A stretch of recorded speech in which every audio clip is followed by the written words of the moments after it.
नमस्कार, इन्फॉर्मेशन देख रहे हैं यहाँ पर। मैं हूँ सानिया आपके साथ। इंटरमीडिएट की परीक्षा चल रही है और आज दूसरा दिन है। मैथमेटिक्स और पॉलिटिकल साइंस का एग्जाम है, लेकिन आज कल या फिर पूरे एग्जाम में जिन छात्रों का एग्जाम छूट जा रहा है किसी कारणवश या फिर वो एग्जाम सेंटर पर नहीं पहुंच पा रहे हैं, कोई दिक्कत है, तो उन सभी के लिए ये खबर जो है काफी ज्यादा बेहद महत्वपूर्ण है, क्योंकि उन सबको अब टेंशन लेने की जरूरत नहीं है, क्योंकि एग्जाम खत्म होने के बाद एक वापस से एग्जाम लिया जाएगा।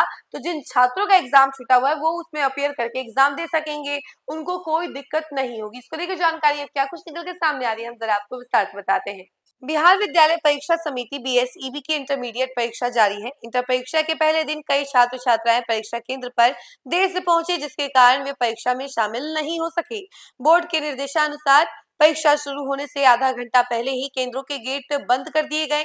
वहीं आपको बता दें कि तय समय के बाद पहुंचे छात्रों को केंद्र में प्रवेश की अनुमति नहीं दी गई। कई परीक्षा केंद्रों पर हंगामे की स्थिति देखने को मिली। वहीं कुछ छात्रों ने दीवार फांदकर अंदर जाने की कोशिश की।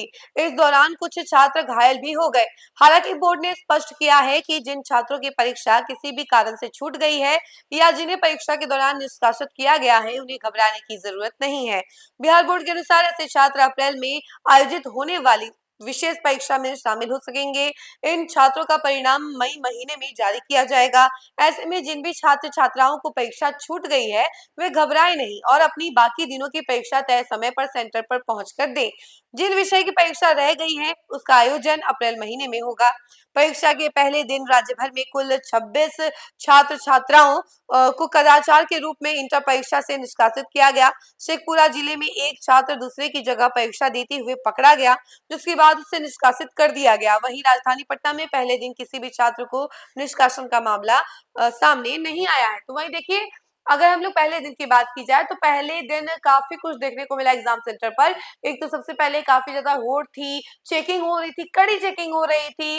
मतलब कपड़े से लेकर जूता चप्पल हर चीज में चेकिंग हो रही थी कि कहीं कोई चीट तो नहीं है, कहीं कोई चीटिंग की सामग्री तो नहीं है, ब्लूटूथ डिवाइसेस चाहे कुछ भी ऐसा सामग्री जो कि एग्जाम के लिए मतलब गलत हो। तो ऐसे में उन सभी चीजों की चेकिंग हो रही थी कि वो सभी चीजें जो है वो स्टूडेंट्स के पास है तो नहीं।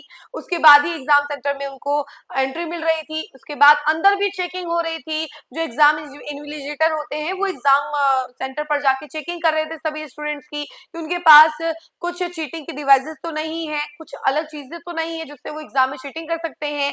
और पहले दिन की अगर बात की जाए तो पटना से निष्कासन का मामला तो नहीं सामने आया, लेकिन हाँ पूरे बिहार भर में अगर देखें तो 26 निष्कासन के मामले सामने आए हैं, जिसमें एग्जाम से निष्कासित किया गया है 26 स्टूडेंट्स को। एक जगह पर तो एक स्टूडेंट की जगह दूसरा स्टूडेंट एग्जाम दे रहा था तो उसे भी पकड़ लिया गया।